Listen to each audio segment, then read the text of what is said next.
নমস্কার, হরে কৃষ্ণ, রাধে রাধে। সকল ভক্তগণকে আমার কৃষ্ণ মহিমা শ্রী শ্রী রাধা মদন গোপাল জিও চ্যানেলে স্বাগত জানাই। আমার গুরুদেব প্রভুপাদ স্বরূপ গোস্বামীর আতুল চরণে ভক্তিপূর্ণ প্রণাম, মাতা পিতার চরণে প্রণাম, সকল সাধুগুরু বৈষ্ণব ভক্তগণের চরণে প্রণাম জানিয়ে আজকের ভিডিওটি শুরু করছি।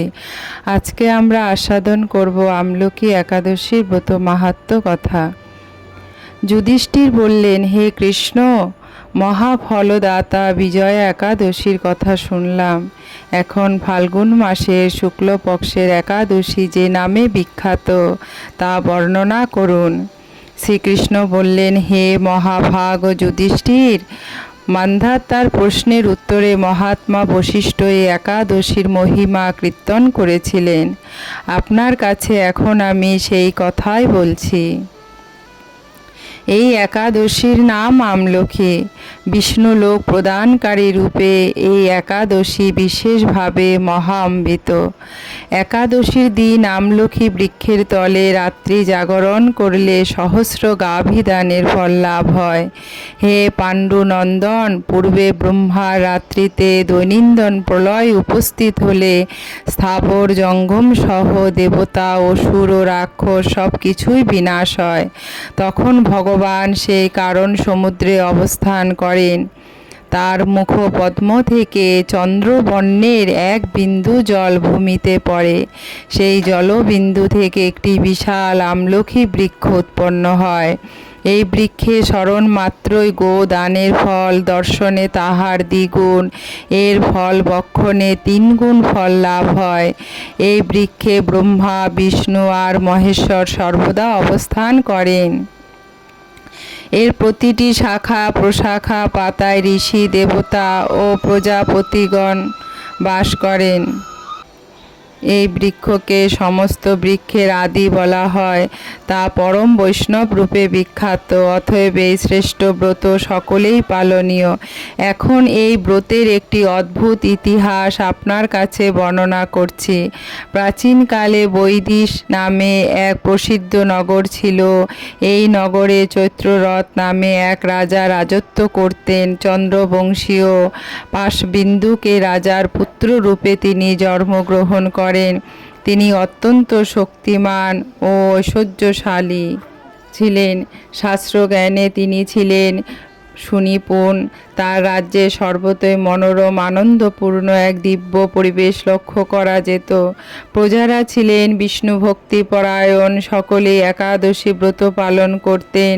তার রাজ্য কোনো অভাব অমঙ্গল ছিল না। এইভাবে প্রজাদের নিয়ে রাজা চৈত্ররথ সুখে দিন যাপন করতে থাকেন।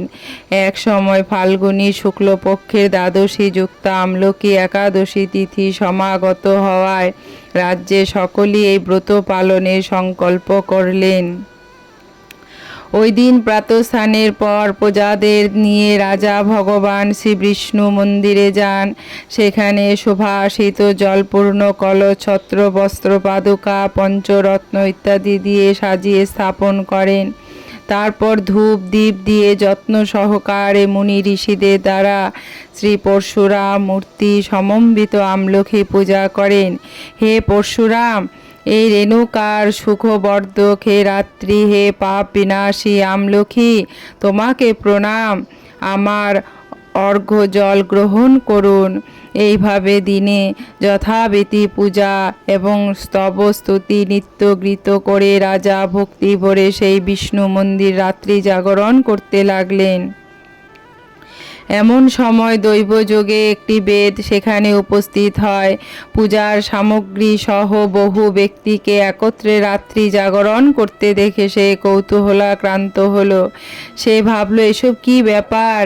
বিষ্ণু মন্দিরে প্রবেশ করে যে বসে পড়ল, কলসের উপর স্থাপিত বিষ্ণু মূর্তি দর্শন করল। ভগবান বিষ্ণু এবং একাদশী মাহাত্ম্য সে মনোযোগ দিয়ে শুনল। সারাদিন ওই বেদ কিছুই আহার করেনি।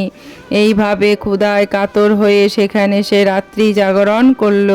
পরের দিন প্রজাসহ রাজা নগরের দিকে যাত্রা করলেন। সেই বেদও তার গৃহে ফিরে গেল। এরপর এক সময় বেদের মৃত্যু হলো। একাদশীতে রাত্রি জাগরণ ব্রত প্রভাবে সেই বেদ পরবর্তী জন্ম এক রাজ্যের অধীশ্বর রূপে নিযুক্ত হলো। জয়ন্তী নামে এক নগরী ছিল, সেখানে বিদুরথ নামে এক রাজা বাস করতেন। ওই বেদ বিদুরথ রাজার মহাবলী পুত্র রূপে জন্মগ্রহণ করেন। তার নাম এক বসুরথ। 1,00,000 গ্রামের অধিপতি তিনি লাভ করেন। তিনি ছিলেন সূর্যের মতো তেজস্বী, চন্দ্রের মতো কান্তিমান ও পৃথিবীর মতো ক্ষমাশীল, বিভিন্ন সদ্গুণে ভূষিত, এবং বসুরথ পরম বিষ্ণু ভক্তি পরায়ণ হন। হে মহাদাতা রাজা, একবার শিকার করতে গিয়ে পথ ভুলে যান। গভীর জঙ্গলের মধ্যে ক্ষুধায় পীড়িত হয়ে তিনি ক্লান্তিবশত শুয়ে পড়লেন।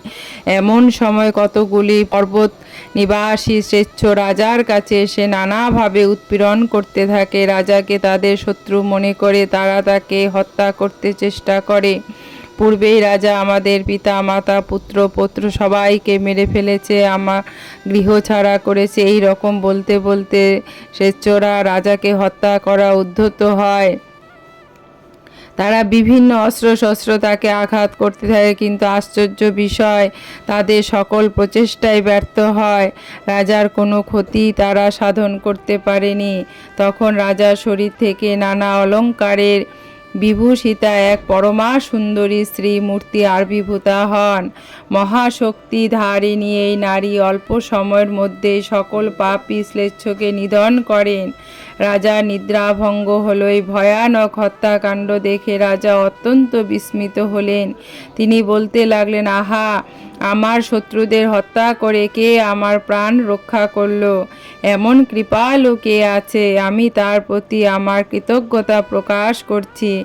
এমন সময় দৈববাণী হলো, ভগবান কেশব ব্যতীত শরণাগতকে রক্ষা করা আর কে আছে? তিনি শরণাগত পালক। দৈববাণী শুনে তিনি ভক্তিযুক্ত চিত্তে গৃহে ফিরে এলেন। তারপর প্রজাসহ মহাসুখে ইন্দ্রের মতন নিষ্কণ্টক রাজ্য ভোগ করতে লাগলেন। বশিষ্ঠ বললেন, হে রাজন, যে মানুষ এই পরম উত্তম আমলকি একাদশী ব্রত পালন করেন, নিঃসন্দেহে তিনি বিষ্ণুলোক প্রাপ্ত হন। হরি বল। রাধে রাধে। হরে কৃষ্ণ। আপনারা সবাই ভালো থাকবেন। ভিডিওতে লাইক শেয়ার সাবস্ক্রাইব করবেন। হরে কৃষ্ণ। রাধে রাধে।